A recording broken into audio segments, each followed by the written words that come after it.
이 시간에는 예수 그리스도의 부활을 살펴보도록 하겠습니다.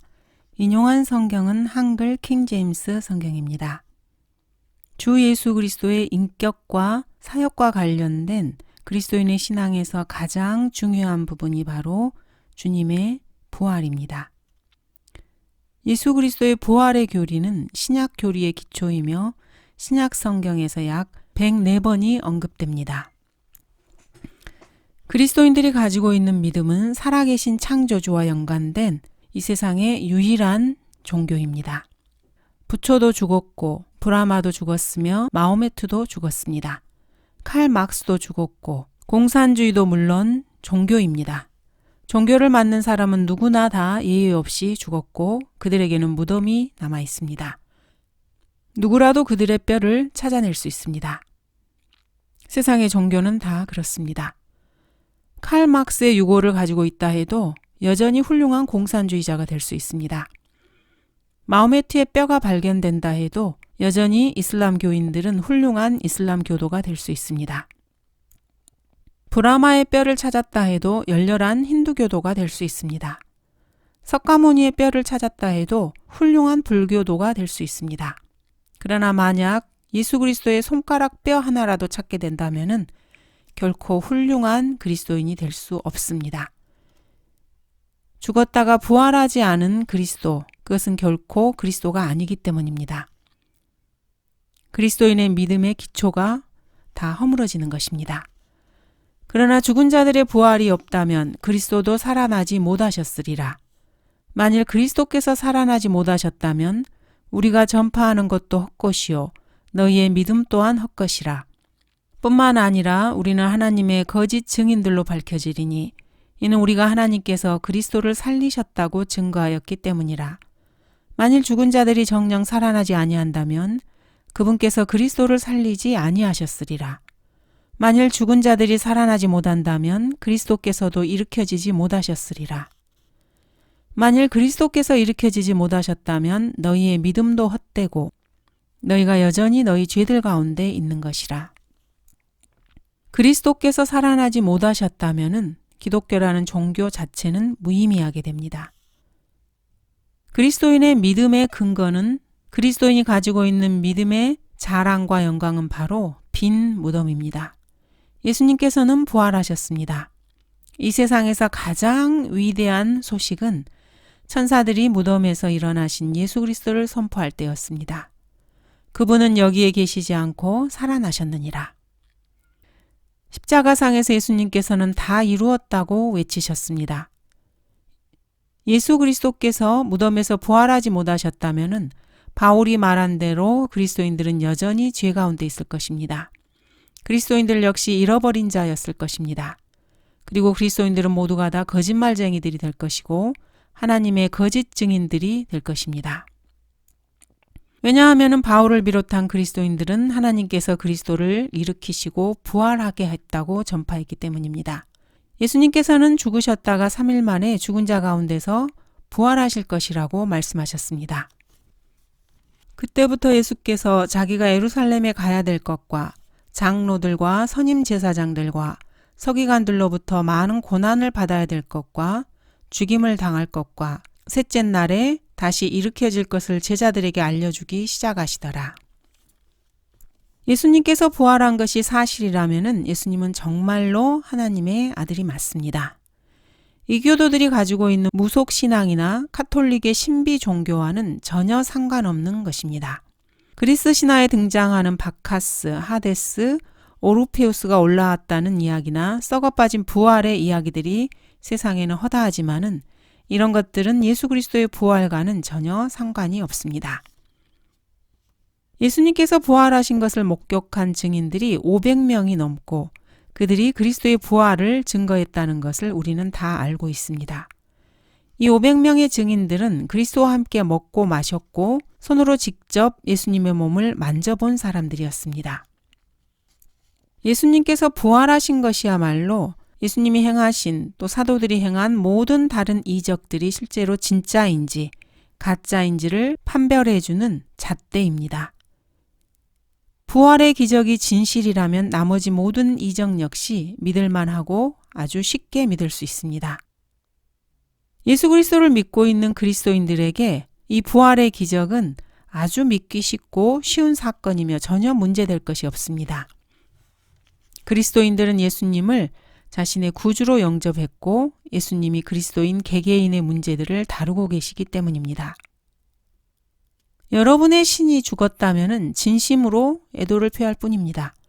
그러나 그리스도인들은 살아계신 하나님을 항상 동행하면서 그분을 섬기고 있습니다. 그리스도인들은 하나님은 죽지 않았다. 나는 오늘 아침 그분과 함께 대화했다. 라는 표식을 가지고 살아가는 사람들입니다. 그리스도인은 누구에게나 살아계신 하나님을 추천할 수 있습니다. 인간의 몸을 입으시고 이 땅에 오셔서 고난을 당하시고 죽으셨다가 부활하신 하나님을 누구에게나 소개시켜 드릴 수 있습니다. 그렇다면 부활의 증거들은 무엇입니까? 먼저 빈 무덤입니다. 누가복음 24장에서 천사가 이렇게 말합니다. 그분은 여기에 계시지 않고 살아나셨느니라. 마태복음 28장에서는 그분은 여기에 계시지 않고 말씀하셨던 대로 살아나셨느니라. 와서 주께서 누우셨던 자리를 보라고 말하고 있습니다. 들어가 보니 주 예수의 시체가 보이지 아니하므로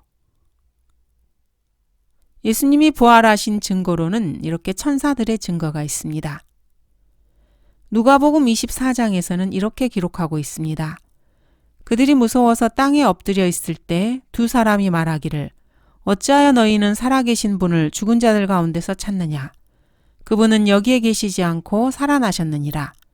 주께서 갈릴리에 계셨을 때 너희에게 어떻게 말씀하셨나 기억하라. 두 번째로 주님께서 부활하셨다는 증거로는 그리스도께서 부활하신 다음에 예수님과 대화한 사람들이 있습니다. 베드로, 마리아, 클로아파스와 도마가 있습니다. 예수님께서는 부활하신 이후에 그들과 함께 먹고 마시셨으며 제자들에게 자신의 상처를 보여주기도 하셨습니다. 한꺼번에 500명이 넘는 사람들에게 자신의 부활한 모습을 보여주셨습니다. 그 후에는 500명이 넘는 형제들에게 일시에 보이셨는데 그들 중 대부분은 지금도 살아있으나 더러는 잠들었느니라. 주님께서는 나중에 스테판이 순교할 때 자신의 모습을 스테판에게 보이셨습니다. 말하기를 보라 하늘뜰이 열리고 인자가 하나님의 오른편에 서신 것을 보노라 하니 이렇게 스테판은 죽어가면서 보좌에 서신 예수님을 직접 눈으로 목격했습니다. 다마스커스의 도상에서 바울에게도 주님은 자신을 드러내 보이셨습니다. 그러자 그가 말하기를 주여 당신은 누구시니까 라고 하니 주께서 말씀하시기를 나는 내가 박해하는 예수라 가시체를 걷어차는 것이 내게 고통이라고 하시더라. 그때 바울은 주여 당신은 누구시니까 라고 물었습니다.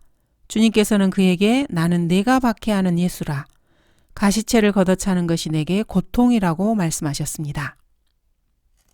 또한 우리 그리스도인들에게는 예수님께서 살아계신 구주이심을 증명하는 여러 가지 모호한 증거들이 있습니다. 사도행전 1장 3절은 이렇게 기록하고 있습니다. 예수께서 고난을 당하신 후 자신이 살아계심을 그들에게 많은 모호한 증거들로 보여주시고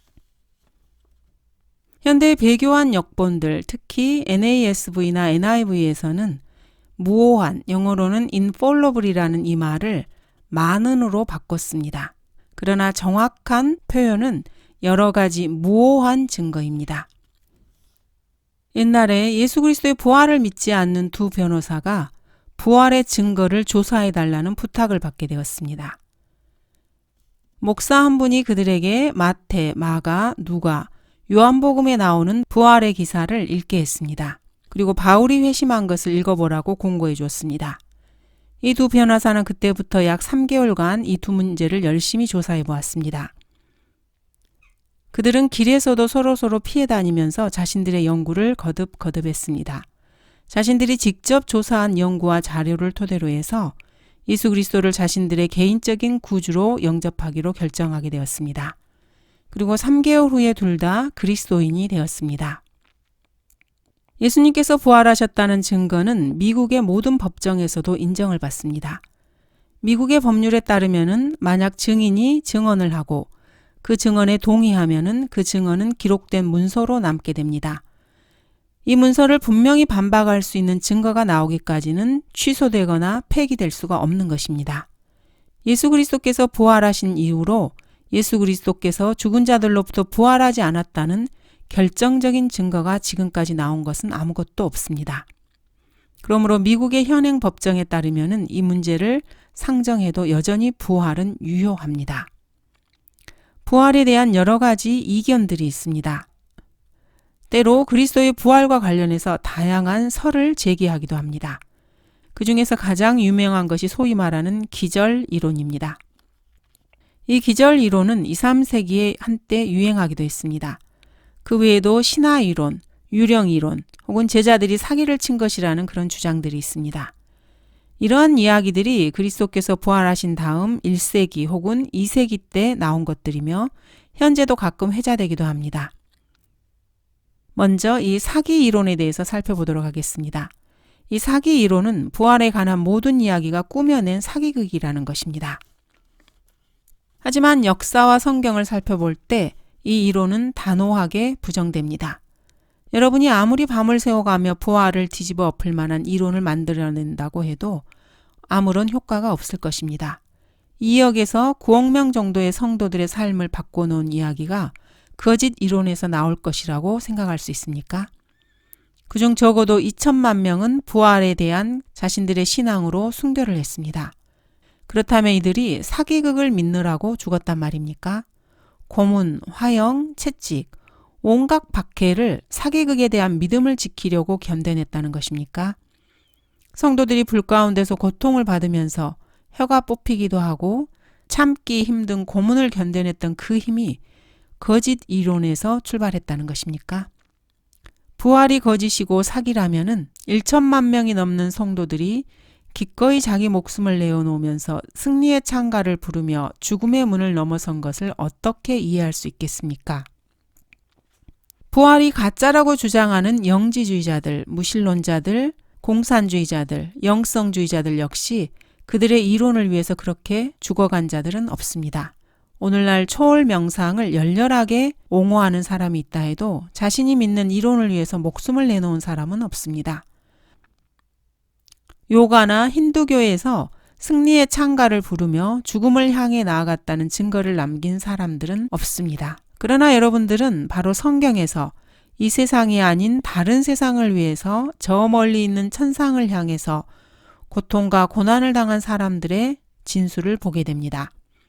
내가 선한 싸움을 싸우고 달려갈 길을 마치고 믿음을 지켰으니 이후로는 나를 위하여 의의 면류관이 마련되어 있어 의로운 재판관이신 주께서 그날에 그것을 내게 주실 것이며 하나님께 영광을 나의 눈을 여사 황금문을 보게 하시고 내가 거기를 통과하는 것을 보는도다.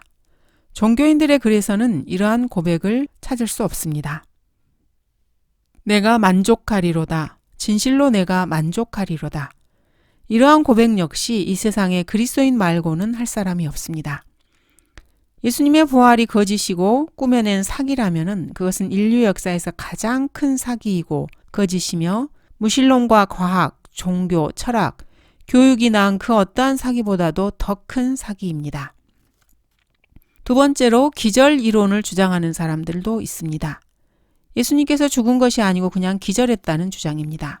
군인들이 예수님을 죽이지 않고 차가운 무덤에 넣어두었는데 짙은 향료 냄새 때문에 다시 깨어났다는 것입니다. 정말로 그렇습니까? 향료가 죽은 시체의 부패를 방지하기 위해서 쓰이는 독성 있는 약이라는 점에서 볼 때 그 약으로 인해서 주님이 오히려 더 살아있었다 해도 죽었을 것입니다. 성경에서 말하는 바대로 예수님께서 초죽음 상태로 채찍에 맞으시고 무덤에 묻히셨다면 기절한 상태에서 일어난 사람이 어떻게 무덤을 막아놓은 큰 바위를 밀어낼 수 있겠습니까? 이런 말을 하는 과학자들이나 신학자라고 하는 자들이 얼마나 무식한지 놀라울 뿐입니다. 그 다음은 환각 이론입니다. 제자들이 너무나 예수님을 보고 싶어한 나머지 예수님이 죽은 자로부터 부활할 것이라고 철저히 믿고 그렇게 환상에 빠졌다는 주장입니다. 그래서 그들의 상상 속에서 예수님을 봤다는 거죠. 성경에 따르면 제자들은 너무도 믿음이 없어서 부활하신 예수님을 직접 보고도 믿지 않으려고 했습니다. 제자들이 주를 뵙고 경배하더라. 그러나 몇 사람은 의심하더라. 그렇다면 이 환각 이론은 사실 말도 되지 않은 이론입니다. 도마는 그분을 만져보기 전에는 믿지 않겠다고 말을 했습니다. 그분이 죽은 자들로부터 부활했을 때 제자들은 유대인들을 두려워해서 마가의 다락방에 숨어 있었습니다. 그리하여 그 주의 첫날 그날 저녁에 제자들이 모인 곳에는 유대인들을 두려워하여 문들이 잠겨 있었는데 예수께서 오셔서 그 가운데 서서 그들에게 말씀하시기를 너희에게 평강이 있으라고 하시더라. 유대인들을 두려워해서 제자들은 문을 꼭꼭 잠그고 다락방에 숨어 있었던 것입니다. 제자들은 예수께서 죽은 자들로부터 부활할 것이라고 미리 말씀을 해주셨는데도 그 사실을 전혀 믿지 않고 있었습니다. 이런 자들이 환각을 보고 예수님이 부활했다고 주장하는 것입니까? 제자들이 상상 속에서 주를 만났다니 이것이 말이나 되는 것입니까? 제자들은 주님을 만지면서 그것이 상상이라고 생각했다는 것입니까? 주님께서 제자들과 먹고 마신 것도 제자들이 상상 속에서 그려낸 것입니까? 또 다른 제자 500명이 동시에 그런 환상을 보았다고 생각하는 것입니까? 제자들은 40일간 그리스도를 보았고 그런데 그 모든 것들이 다 환상 속에서 본 것이라는 말입니까? 그 다음은 유령 이론입니다.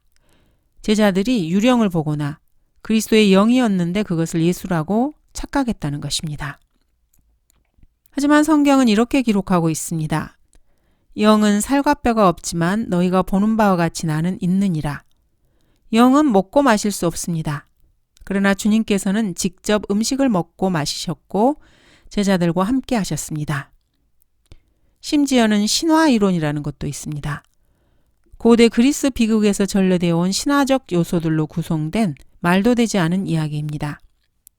하지만 성경에 기록된 전체 내용은 이러한 주장들이 모두 다 거짓말임을 증거하고 있습니다.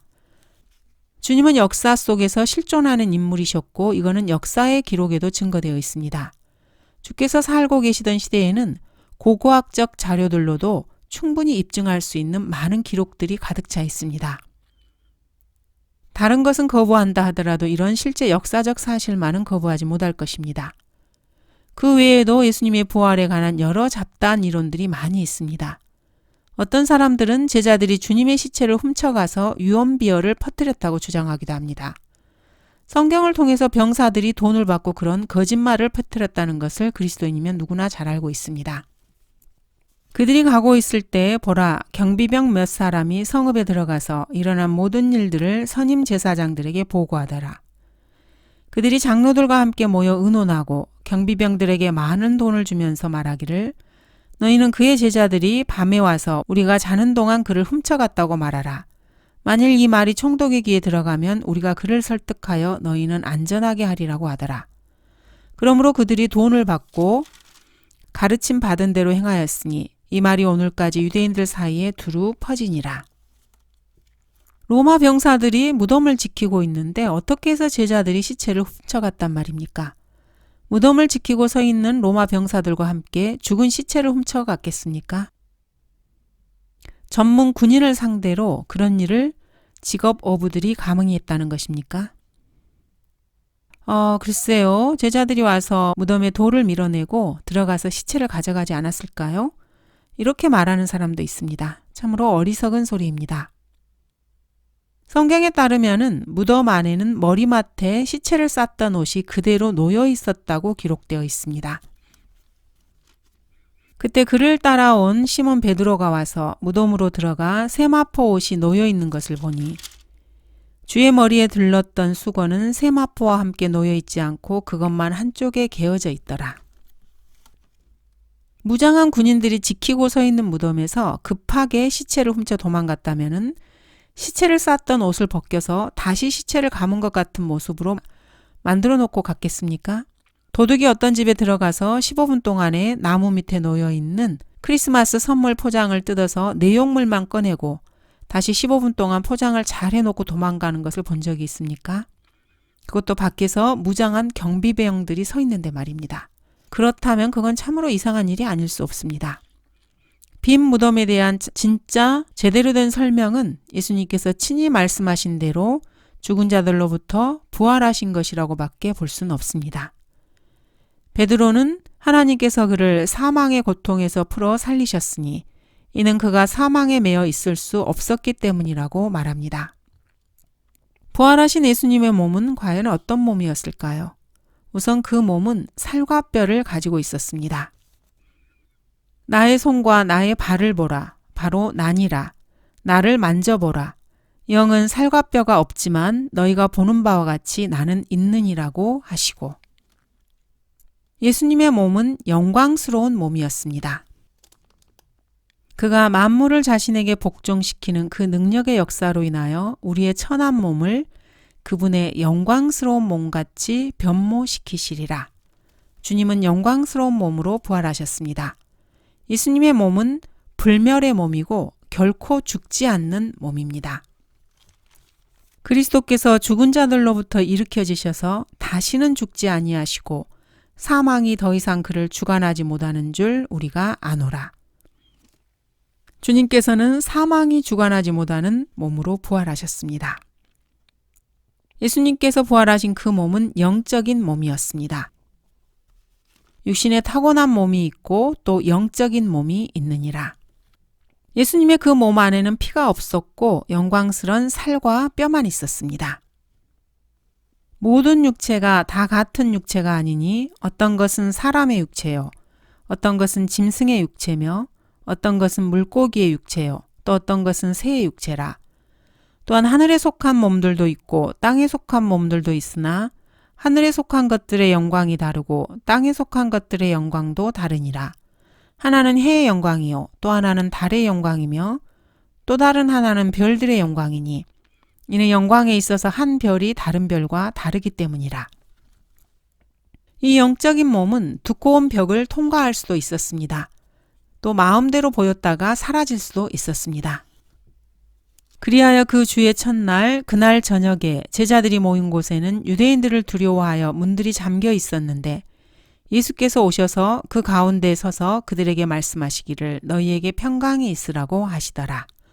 주님께서는 잠긴 문을 열지 않고 그냥 바로 들어오실 수 있는 몸으로 부활하셨습니다. 그리스도인들이 입게 될 이 부활의 몸은 죄 없고 완전한 33살 반의 피가 없는 남자의 몸입니다. 그분께서는 미리 아신 자들을 자기 아들의 형상과 일치하게 하시려고 또한 예정하셨으니 이는 그를 많은 형제 가운데서 첫 태생이 되게 하려 하심이니라. 그리스도인들 역시 이 아들의 형상과 일치하게 될 것입니다. 예수님의 몸과 똑같은 몸을 갖게 될 것입니다. 그리스도께서는 나의 손과 나의 발을 보라. 바로 나니라. 나를 만져보라. 영은 살과 뼈가 없지만 너희가 보는 바와 같이 나는 있느니라고 말씀하셨습니다. 바울 역시 우리의 천한 몸을 그분의 영광스러운 몸같이 변모시킬 것이라고 기록하고 있습니다. 육신의 탁월한 몸으로 심겨져 영적인 몸으로 그리스도인들은 일으켜지게 됩니다. 혈과 육은 하나님의 나라를 상속받을 수 없으며 썩을 것은 썩지 아니하는 것을 상속받을 수 없습니다. 주 예수 그리스도께서 죽은 자들로부터 부활하셨을 때 주님께서는 이렇게 말씀하셨습니다. 주님께서 죽은 자들로부터 일으켜지셨을 때 그 주의 첫날 그날 저녁 제자들이 모인 곳에 유대인들을 두려워해서 문들이 잠겨있는 상태에서 예수께서 들어오셔서 그 가운데 서서 제자들에게 너희에게 평강이 있으라고 말씀하셨습니다. 이렇게 주 예수님께서 부활한 몸이 어떤 몸인지를 살펴보았습니다. 여자는 남자에게서 나왔고 여자의 이름은 이브가 아니라 사실 처음에는 아담이었습니다. 이것이 아담의 세대들에 관한 책이라. 하나님께서 사람을 창조하시던 날에 하나님의 모습대로 그를 지으셨으니 주께서 그들을 남자와 여자로 창조하셨으며 그들이 창조되던 날에 그들에게 복을 주시며 그들의 이름을 아담이라 부르셨느니라. 이브라는 이름은 아담이 이브에게 지어준 이름입니다. 하나님께서 그 둘을 창조하셨을 때는 둘 다 여자도 남자도 모두가 다 아담이었습니다. 그러므로 구원받은 여자는 그리스도의 형상대로 변모되어서 33살의 죄 없는 남자의 몸을 입게 됩니다. 모든 그리스도인들은 로마서 8장에 있는 말씀대로 하나님께서 그의 아들의 형상과 일치시키려고 예정해 놓은 사람들입니다. 사랑하는 자들아, 이제는 우리, 여기에는 여자 성도들도 다 포함이 됩니다. 우리가 하나님의 아들들이라. 여자들에게도 하나님의 아들들이라고 말씀하십니다. 우리가 어떻게 될 것인지는 아직 나타나지 아니하셨으나 그가 나타나시면 우리가 그와 같이 되리라는 것을 아노니 이는 우리가 그분 그대로 그분을 볼 것이기 때문이라. 그래서 하늘나라에는 여자가 없습니다. 그리스도인들의 부활하게 될 몸이 부활하신 그리스도의 몸과 일치하는 것은 예수님께서 많은 형제들 가운데 맏아들이 되시기 때문입니다. 이 몸은 33살의 죄 없는 남자의 모습입니다. 그래서 하늘에서 이들은 시집도 장가도 가지 않고 하늘에 있는 하나님의 천사들과 같이 된다고 말씀하신 것입니다. 부활 때에는 그들은 장가도 시집도 가지 아니하고 하늘에 있는 하나님의 천사들과 같으니라. 그래서 하늘에서는 어린 양의 혼인식을 제외하고는 결혼식이 없습니다. 성경에 나오는 천사들은 모두가 다 33살의 남성입니다. 구약이나 신약에서 중성으로 나오는 천사는 없습니다. 창세기에서 요한계시록에 이르기까지 날개를 가진 천사는 단 하나도 없습니다. 천사는 날개가 없는 33살 반의 남성의 모습입니다. 그래서 사람들 가운데 바로 지금 천사가 섞여 있다 할지라도 겉모습만 봐서는 그 천사를 구별할 수가 없습니다. 자, 그렇다면 예수님께서는 어떻게 죽은 자들로부터 부활하셨습니까? 예수님께서는 아버지의 능력과 그리스도 자신의 능력 그리고 성령의 능력으로 일으켜지셨습니다. 하나님께서 그를 사망의 고통에서 풀어 살리셨으니 이는 그가 사망에 매여 있을 수 없었기 때문이라. 예수께서 대답하여 말씀하시기를 이 성전을 헐라. 그러면 내가 3일 만에 이것을 다시 일으키리라고 하시니라. 그리스도께서도 죄들로 인하여 한 번 고난을 받으사 의인으로서 불의한 자를 대신하셨으니 이는 육신으로는 죽임을 당하셨으나 성령에 의하여 살림을 받으심으로 우리를 하나님께로 인도하려 하심이라. 자, 이렇게 예수님께서 부활하심으로 인해서 그 결과가 어떻게 되었습니까? 예수님께서 부활하심으로 인해서 하나님의 존재가 분명하게 증거되었습니다. 만약에 하나님께서 계시지 않는다면 그리스도께서 어떻게 부활할 수 있었겠습니까? 살아계신 하나님이 부활을 시켰기 때문에 주님께서 부활하신 것입니다. 하늘에 하나님께서 살아계시다면 하나님은 죽은 자를 살릴 수 있습니다. 하늘에 하나님이 계시다면 이 땅에 사는 모든 사람들은 이 세상에서 살았던 삶에 대해서 하나님께 직접 설명해야만 합니다. 죽은 자들이 하나님 앞에 서서 재판을 받을 수 있는 것은 부활을 통해서입니다. 이것은 모든 무신론 철학자들이 육체의 부활을 믿지 않는 이유입니다. 플라톤, 소크라테스, 데모크리토스, 프로타고라스, 이 모든 철학자들은 육체의 부활을 부정한 사람들입니다.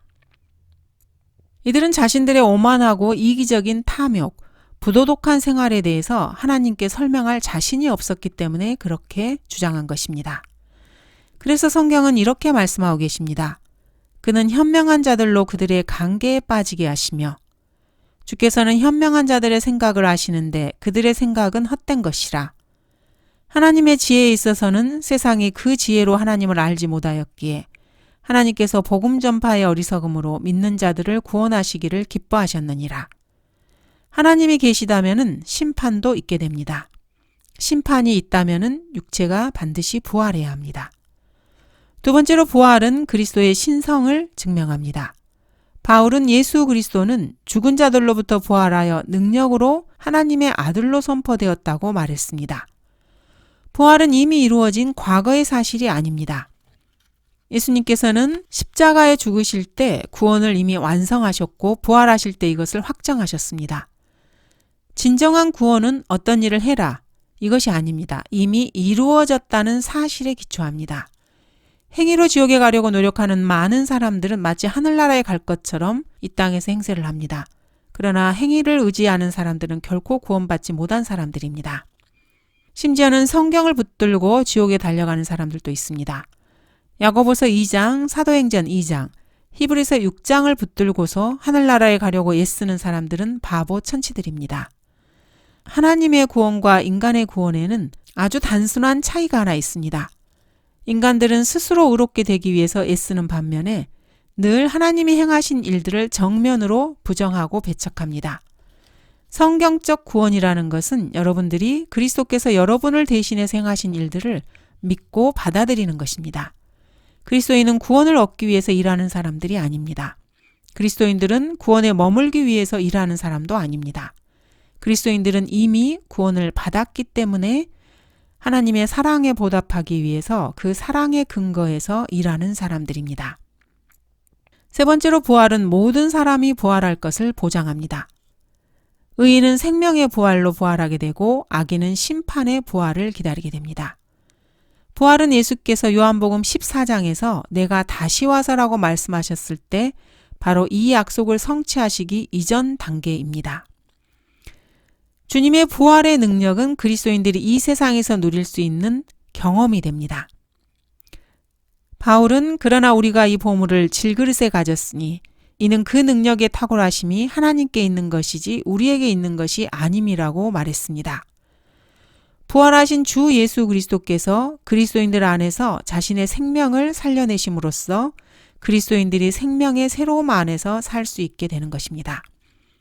부활은 주님의 재림, 그리스도의 신성, 구원의 완성, 하나님을 기쁘시게 할 수 있는 생명에서 살게 될 그리스도인들의 삶 등의 모든 것과 연관이 되어 있습니다. 성경에서 내가 없는 지금도 더욱더 두려움과 떨림으로 너희 구원을 이루라고 말씀하실 때 그리스도인이라면 정말로 주의해야 합니다. 이 말씀은 사람들이 구원받기 위해서 뭔가를 행해야 한다는 그런 것과는 전혀 상관이 없습니다. 이는 너희 안에서 역사하시는 분은 하나님이시니 거듭나서 구원받은 하나님의 자녀들은 질그릇 안에 성령님을 모시고 있는 사람들입니다. 성령께서는 그리스도의 부활을 증거하고 나타내 보이시고 그리스도인들에게 다가올 영광과 소망을 주시고 또한 부활의 능력을 주시기 위해서 오셨습니다. 주 예수 그리스도께서 부활하셨다는 사실은 이 세상에서 기도의 능력을 제외한 가장 큰 능력입니다. 기도의 능력은 바로 부활의 능력을 그리스도인들에게 공급해주는 수단입니다. 그래서 그리스도인들은 성령 충만함을 받으라는 명령을 받았습니다. 그리스도인들 안에서 그리스도께서 형상을 이루시도록 명령을 받은 것입니다. 부활의 능력은 원자탄의 능력을 훨씬 능가합니다. 수소폭탄이나 중성자탄을 능가합니다. 이러한 것들은 단지 사람을 멸망시킬 능력만을 가지고 있지만 부활은 죽은 자들에게 생명을 주는 능력입니다. 무신론자가 죽으면 자기는 부활을 믿지 않는다고 말을 합니다. 그리고 자신의 몸은 화장해서 비행기를 타고 7바다 위에 뿌려달라고 말한 무신론자가 있었습니다. 그러나 그 사람은 어리석은 자일 뿐입니다. 나팔 소리가 나고 부활이 있고 천년이 지나면은 몸은 함께 모일 것이고 백보자 앞에서 그리스도 예수의 면전에 서게 될 것입니다. 부활은 성경적 기독교가 서느냐 무너지느냐 하는 아주 중요한 근거입니다. 수세기 동안 많은 사람들이 예수의 몸을 찾아다니면서 무진 애를 썼지만 아무것도 찾지 못했습니다. 부활은 그리스도인의 신앙에 무너지지 않는 요새입니다. 부활은 불신자들과 무신론자들, 불가지론자들을 모두 다 무너뜨려버리는 능력입니다. 그리스도인이 가지고 있는, 믿고 있는 모든 것은 이 부활 교리에 전적으로 의존하고 있습니다. 그리스도께서 죽은 자들로부터 부활했다면 무신론자들, 공산주의자들, 불가지론자들은 아무런 가치 없는 자들입니다. 그리스도께서 죽은 자들로부터 일어나지 않았다면 구원받고 거듭나서 성경대로 믿는 그리스도인들은 세상에서 가장 지독한 거짓말쟁이들이 될 것입니다. 그리스도께서 죽은 자들로부터 일어나지 않았다면 여러분들은 공산주의자이든 무신론자이든 민주주의자이든 사회주의자이든 신교도든 유교 신자든 불교도든 유대교든 그게 다 무슨 상관이 있겠습니까? 모든 사람은 자기 자신이 신이고 이 모든 신은 벌레들에게 먹힐 것입니다. 부활이 없다면 모든 것들이 다 무용지물입니다.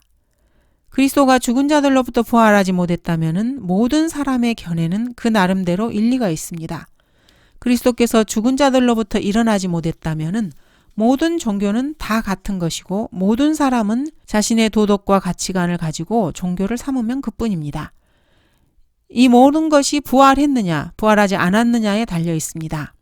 예수 그리스도께서 부활했다면 세상의 모든 종교와 철학은 헛된 것이고 부활하지 못했다면 그리스도인들은 비참한 자들입니다. 부활은 사망의 능력을 깨트렸기 때문에 가장 큰 능력입니다. 레닌, 막스, 엥겔스, 다윈, 헉슬리, 모택동 등이 이 사람들이 죽은 다음에 그 묻힌 장소에서 자신들은 빠져나올 것이라고 결코 가르친 적이 없고 그렇게 되지도 않았습니다. 오늘날 그리스도인들은 승리에 찬 목소리로 오 사망아 너의 쏘는 것이 어디 있느냐, 오 음부야 너의 승리가 어디 있느냐고 외칠 수 있습니다. 우리 그리스도인들은 부활하신 구주를 섬기는 사람들입니다. 주 예수 그리스도께서는 지금 살아계십니다. 사람들이 뭐라 말하든 그리스도인들은 하나님의 자비로운 손길을 이야기하며 하나님이 필요할 때 언제든지 부를 수 있고 하나님의 말씀을 들을 수 있습니다. 하나님은 늘 그리스도인들 곁에 그 안에 계시기 때문입니다. 정복자 예수 그리스도와 함께 그리스도인들이 진군한다면 승리는 항상 우리 그리스도인들의 것입니다. 예수 그리스도께서는 모든 그리스도인 전사들의 대장이십니다. 그러므로 그리스도인들은 결코 패배할 수 없습니다. 그리스도인들은 늘 승리의 편에 서게 됩니다. 일시적으로는 패배할 수 있지만은 결국은 승리하게 될 것입니다. 이런 까닭에 우리가 낙심하지 아니하노라. 오히려 우리의 겉사람이 썩어질지라도 우리의 속사람은 날마다 새로워지나니 이는 우리가 잠시 받는 가벼운 환난이 우리를 위하여 훨씬 뛰어난 영원한 영광의 비중을 이루어가기 때문이라. 우리가 바라보는 것은 보이는 것들이 아니요 보이지 않는 것들이라. 이는 보이는 것들은 잠깐뿐이지만 보이지 않는 것들은 영원하기 때문이라. 이는 현재의 고난들이 우리에게 나타나게 될 영광에 감히 비교되지 못한다고 내가 여기기 때문이라. 그러므로 나의 사랑하는 형제들아 경고하라. 흔들리지 말라. 항상 주의 일을 넘치게 하라. 이는 너희의 수고가 주 안에서 헛되지 아니한 줄을 너희가 알미니라. 감사합니다.